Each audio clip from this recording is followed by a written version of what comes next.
고객 만족도 점수를 높이기 위해 매년 계획을 세우고 시간과 노력을 투자했던 기업들. 하지만 그것만으로는 무한 경쟁에서 살아남지 못함이 증명되고 있습니다. 이제 기업은 만족한 고객의 개념을 뛰어넘어서 만족한 고객이 떠나지 못하게 하기 위해 무엇에 집중해야 하는 것일까요? 이슈앤 현장의 문제를 해결하기 위해 이번 시간에는 CS를 넘어선 CL, 고객 충성도 구성 요소, 고객 경험 관리를 확인해 볼 텐데요. 이러한 내용을 통해 여러분은 고객 충성의 개념을 설명할 수 있습니다. 그리고 고객 충성도 구성 요소를 구분하고 설명할 수 있습니다. 마지막으로 고객 경험 관리의 개념을 설명하고 서비스 사례에 적용할 수 있습니다. 그럼 지금부터 CS 패러다임의 변화에 대해 알아보겠습니다.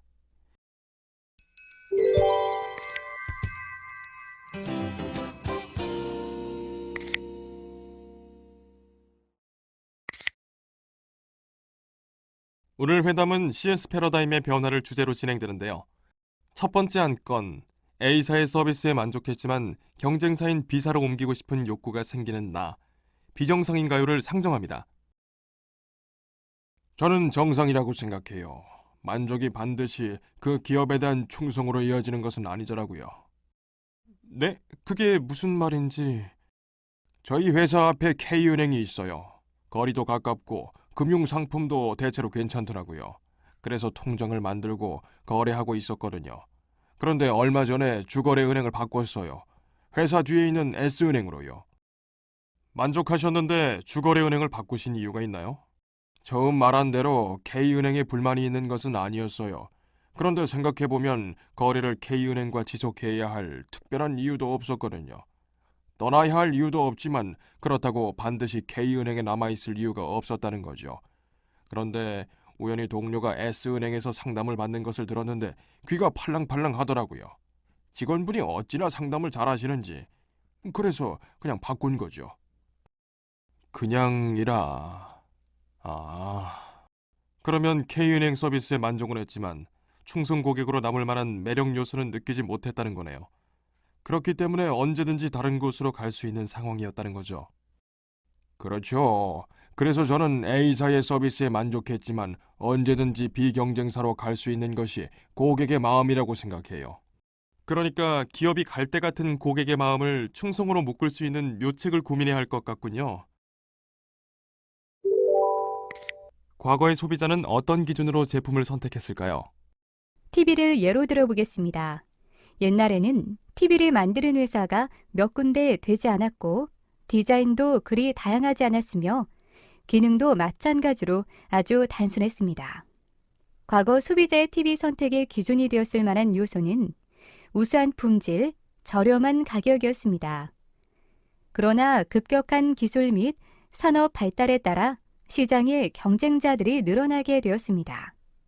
즉, 공급이 수요를 초과하는 시대가 온 것입니다. 그럼 현재 소비자의 제품 선택 기준은 어떻게 변했을까요?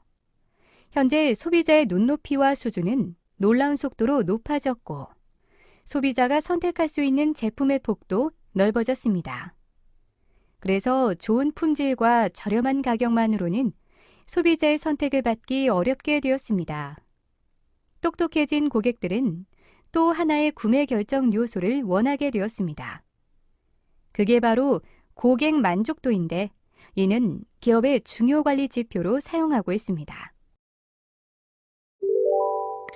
이런 제목의 기사는 신문, 인터넷을 접하는 사람들이라면 누구나 쉽게 보았을 겁니다. 온라인뿐만 아니라 병원, 호텔, 은행 등의 현수막에는 고객이라는 단어를 많이 사용되는데 이는 고객 만족이 그만큼 기업 경영에 있어서 중요한 요소가 되었다는 증거입니다. 현재 한국은 고객 만족도 평가에 아주 익숙해져 있으면서 2차적으로 고객 서비스를 체계적으로 하려고 노력하는 기업을 걸러낼 수 있는 능력을 가지고 있습니다.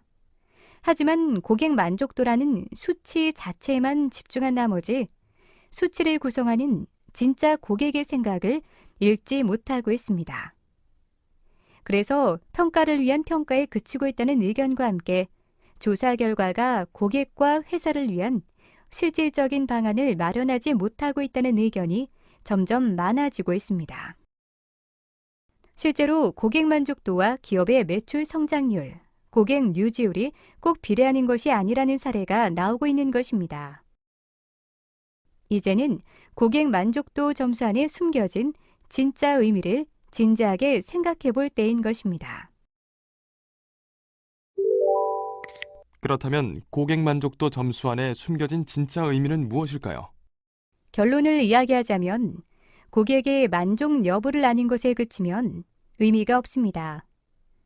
만족한 고객이 우리 기업의 고객으로 계속 유지되며 그 결과 우리 기업에 충성하게 하려면 무엇이 필요한가를 파악하는 수단으로 고객 만족도가 활용되어야 합니다. 앞서 본 조사 결과도 말하고 있듯이 기업과 거래를 중단한 고객 중 60에서 80%는 이탈 직전에 실시한 고객 만족도 조사에서 만족한다고 응답했습니다. 따라서 만족한 고객이 많은 것이 중요한 것이 아니라 만족한 고객도 언제든지 떠날 수 있기 때문에 만족한 고객이 이탈하지 않는 방법, 즉 고객 충성도가 높아지는 방법을 고민해야 합니다. 고객을 유지하고 평생 고객으로 만든다는 것을 고객 생애 단계를 수익성과 연관한 그래프로 보면 수익성에 굉장한 영향을 주고 있음을 확인할 수 있습니다. 다시 말해 고객 만족도를 넘어서 고객 유지율과 고객 충성도를 함께 유기적으로 관리하는 것이 진짜 수치를 관리하는 이유가 되어야 하는 것입니다.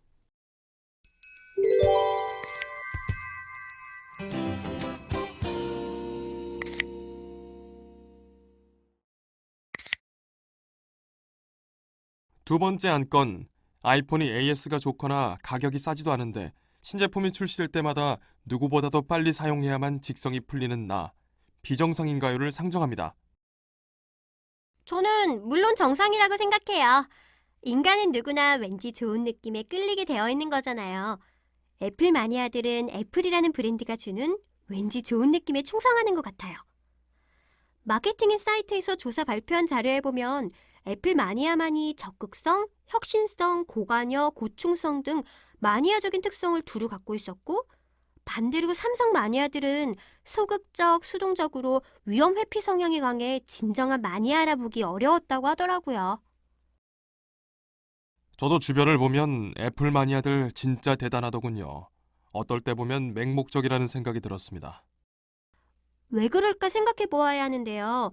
특히 20, 30대에 현재 사용하고 있는 휴대폰 브랜드 전반에 대해 얼마나 만족하십니까? 라는 설문을 진행했을 때 나온 조사 결과를 보면 애플 마니아는 93%, LG 마니아는 80%, 펜텍 마니아는 71%, 삼성 마니아는 70%였어요. 기능이 엄청나게 좋다거나 AS 시스템이 독보적으로 잘 되어 있는 것이 아닌데도 애플의 마니아층이 두터운 현상을 무엇으로 설명할 수 있을까요? 그건 애플이라는 회사가 가지는 브랜드의 감성적이고 상징적인 가치 때문인데요. 이 가치가 고객들과의 관계 커뮤니케이션을 통해 오랜 시간 동안 축적되어 오면서 고객을 충성하게 만든 거라고 생각해요. 이런 마니아를 기업에서 쓰는 용어로 가치지향적 고객 충성도라고 부르고 있습니다. 네, 그 말을 들은 적이 있는데 애플의 유저들은 애플에서 나온 스마트폰을 쓰고 애플에서 나온 노트북을 쓰면서 마치 내가 트렌드의 최첨단을 누리고 있다는 우쭐한 만족감을 느끼게 되는데요. 이 애플의 유저들은 그 만족감에 중독되어 가는 것이고 앞으로도 계속 애플의 제품을 사게 될 거예요. 고객이 어떤 기업에 충성을 한다는 것은 지속적으로 그 기업에 대한 소비를 유지한다는 것인데요. 예를 들어서 통신 서비스를 이용하는 어떤 사람이 한 통신사를 10년 넘게 이용하고 있습니다. 보통 사람들은 약정 기간이 끝나면 통신사를 바꾸는데 이 사람은 한 통신사를 10년 넘게 이용하고 있으니 우량 고객이고 충성도가 높은 고객임이 분명합니다. 그런데 이 사람이 한 통신사를 10년 넘게 이용하고 있는 주요 이유가 있다는데요. 먼저 요금제 구성이 합리적이며 오래 쓰면 쓸수록 할인을 많이 해주기 때문입니다. 그리고 통화 장애가 거의 없고 전화를 걸 때나 대리점에 방문할 때 응대하는 직원들이 하나같이 편하고 친절하게 대해주기 때문입니다. 또한 사람들과 이야기를 할 때 이 통신사를 쓰고 있다고 하면 왠지 모르게 어깨가 으쓱해지고 자부심 같은 것이 생기는 느낌을 받기 때문입니다. 이 사람이 충성 고객이 된 이유를 고객의 충성을 만들어내는 두 가지 욕구로 구분할 수 있는데 첫 번째 욕구는 문제 해결의 욕구이고 두 번째 욕구는 관계 형성의 욕구입니다. 먼저 첫 번째 욕구인 문제 해결의 욕구는 요금제 구성이 합리적이라는 것, 오래 쓰면 쓸수록 할인을 많이 해주는 것, 통화 장애가 거의 없는 부분입니다. 즉, 문제 해결의 욕구는 직면한 문제에 대해 해결하려는 욕구를 충족시키려는 것으로 편의지향적 고객 충성도라고 표현합니다. 다음으로 두 번째 욕구인 관계 형성의 욕구는 전화를 걸 때나 대리점에 방문할 때 응대하는 직원들이 하나같이 편하고 친절하게 대해주는 것과 사람들과 이야기를 할 때 이 통신사를 쓰고 있다고 하면 왠지 모르게 어깨가 으쓱해지고 자부심 같은 것이 생기는 부분입니다. 이러한 관계 형성의 욕구는 각 회사별, 개인별로 만족의 차이가 나타날 수 있는데 왜냐하면 일정한 시간이 지나야 충족되며 사람 간의 사이에서 일어나는 가치 현상과 관련되어 나타나기 때문입니다.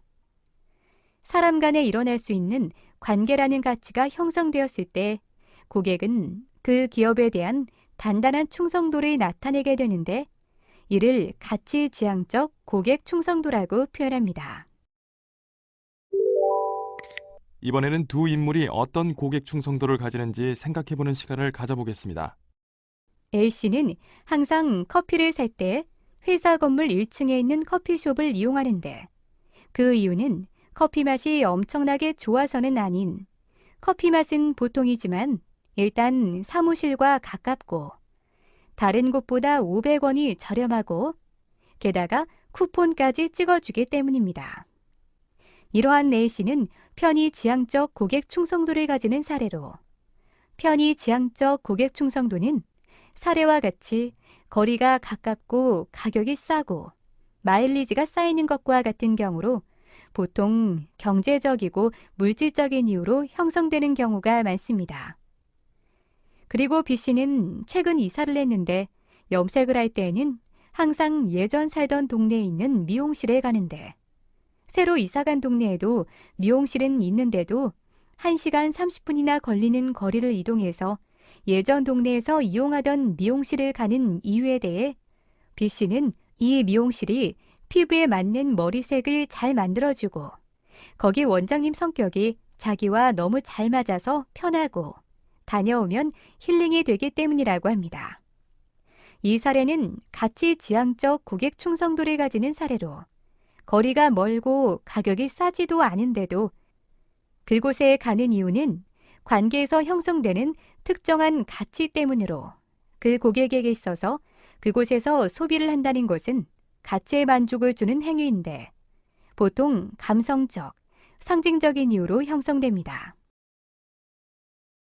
편의지향적 고객 충성도와 가치지향적 고객 충성도 중 정말 고객 관리를 잘하는 기업은 가치지향적 고객 충성도가 높습니다. 편의지향적 고객 충성도는 어떤 기업이든 단시간 내에 하드웨어, 시스템웨어 요소를 관리하면 높일 수 있지만 가치지향적 고객 충성도는 하드웨어, 시스템웨어 요소만 관리한다고 높아지는 것이 아니기 때문입니다. 가치지향적 고객 충성도를 높이기 위해서는 반드시 휴먼 터치와 복제가 불가능한 브랜드에 대한 자부심이 필요합니다. 그 언니 때문에, 그 사장님 때문에, 그 직원 때문에 그곳에 가야 돼 라는 말. 기능은 잘 모르겠지만 그냥 그 브랜드를 살 거야 라는 말이 고객들의 입에서 나오게 해야 하는 것입니다. 접점의 직원들이 어떻게 그 기업의 가치와 서비스를 전달하느냐에 따라서 가치지향적 고객 충성도는 확연히 다르게 나타나게 됩니다. 기업은 어떻게 하면 우리 직원들이 가치지향적 고객 충성도를 만들 수 있을까를 고민해서 교육을 해야 하고 실제 접점에서 일하는 직원들은 기업이 만들어낸 가치를 전달하고 고객과 긍정적 관계를 맺는 매개체 역할을 잘 해내야 합니다.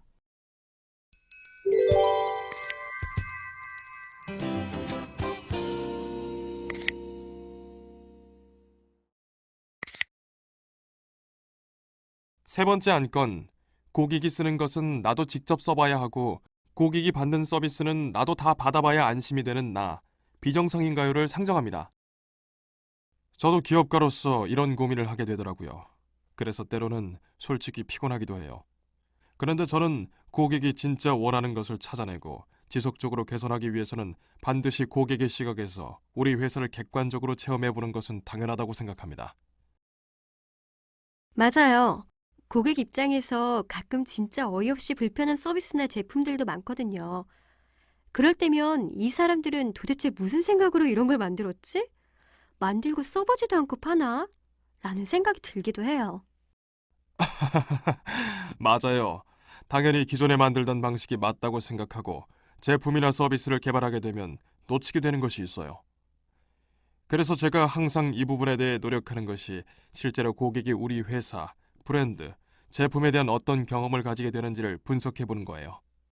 고객과 친한 사장이 성공한다는 말도 있잖아요.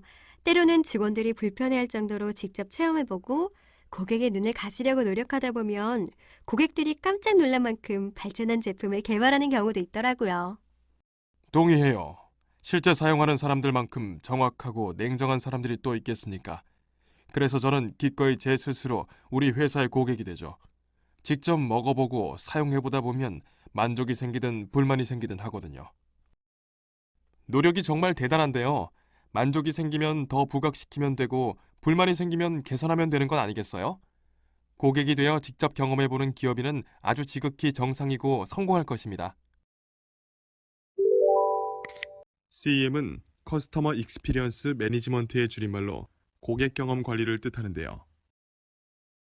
고객 경험 관리는 제품이나 서비스에 대한 고객의 경험을 체계적으로 관리하는 프로세스로 고객이 제품을 탐색하고 구매하여 사용하는 데 이르기까지의 모든 고객 경험에 대한 분석 및 개선을 통해 긍정적인 고객 경험을 만들어가는 것입니다.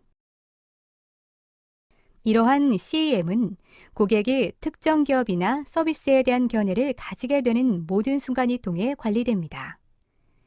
그것을 접점이라고 표현한다면 고객과의 주요한 접점에서 기업과 고객이 긴밀한 유대관계를 맺게 하는 각종 방법을 만드는 것입니다. 그 방법은 인적 자원일 수도, 하드웨어의 개선일 수도, 시스템의 개선일 수도 있습니다. 기존에도 고객을 위한 경영 기법을 사용하지 않았던 것은 아닌데요. 고객 만족 경영과 고객 경험 관리와는 확연한 비교점들이 있습니다. 그 차이는 다음과 같이 정리할 수 있습니다. 고객 경험이 중요한 이유는 이제 경험이야말로 우리 모두가 경쟁해야 할 승부처이며 제품 및 서비스의 차별화가 어려워지고 있는 가운데 새로운 차별화 수단이 고객 경험 관리이고 요즘 고객들은 구매 결정 시 제품의 편익만 고려하는 것이 아니라 기업이 제공하는 총체적인 경험을 선택 기준으로 하기 때문입니다. 다시 자세히 확인해 보겠습니다. 고객이 경험에 돈을 쓰기 시작했습니다. 고객은 브랜드가 제공하는 독특한 생활 양식과 제품을 사용하면서 얻는 총체적인 경험을 중요시합니다. 고객은 단순히 커피를 마시기 위해서 커피숍에 가는 것이 아닙니다. 고객은 커피숍 안에서의 공간의 편안함, 친구와의 대화라는 경험에 돈을 지불하는 것입니다. 그리고 경험이 차별화된다고 느낄 때 고객은 충성도를 가지게 됩니다. 품질의 우수성을 전제 조건으로 했을 때 차별화된 경험을 제공해야만 고객의 로열티가 상승될 수 있습니다.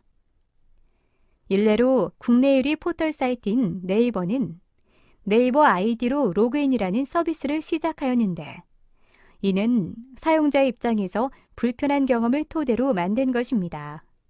그 방법은 고객이 쇼핑몰에서 물건을 살 때마다 회원가입을 해야 하는 불편한 경험에서부터 시작해서 제휴를 맺은 사이트에서는 별도의 회원가입을 하지 않고 네이버 아이디로 로그인을 할 수 있도록 하였습니다. 즉, 차별화된 경험은 고객들이 네이버를 지속적으로 이용하게 고객 충성도를 형성하였습니다. 다음으로 설명드릴 점은 고객은 기존 CRM 방식의 마케팅에 지루함을 느끼고 있다는 것입니다. 기존 고객 만족 경영의 틀 안에서 기업은 CRM을 위하여 많은 데이터를 축적해왔지만 단순한 고객 만족 데이터로만 활용하고 있어 실제로 고객을 위한 자료로 제대로 활용을 하지 못했습니다.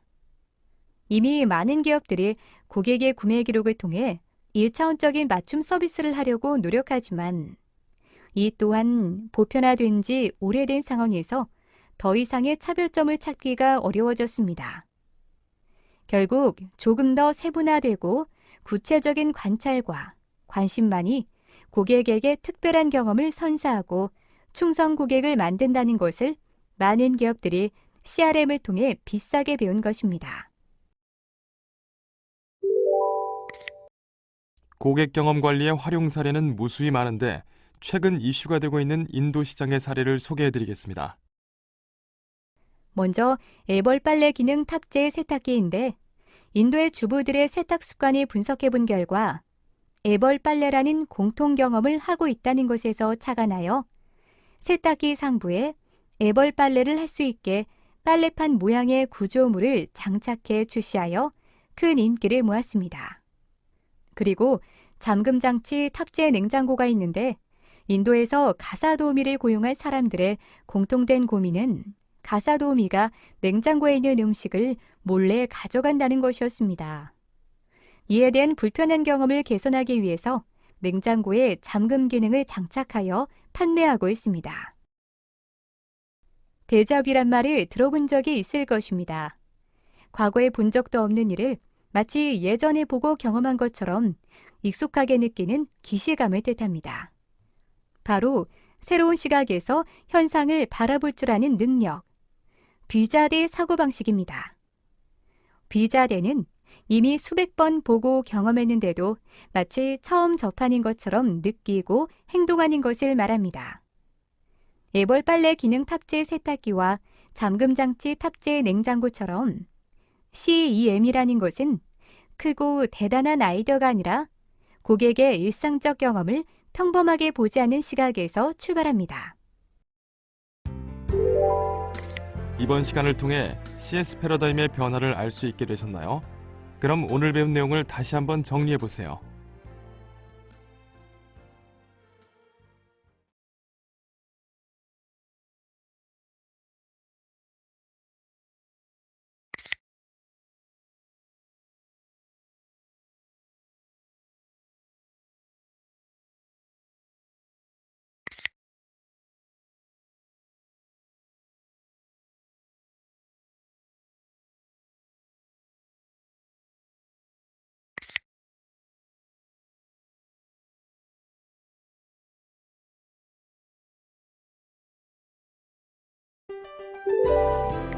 이번 시간에는 CS의 기본, 가치 전달 그레이 세대에 살펴보았습니다. 다음 시간에는 프로 서비스 정신 그레이 세대에 알아보겠습니다. 수고하셨습니다.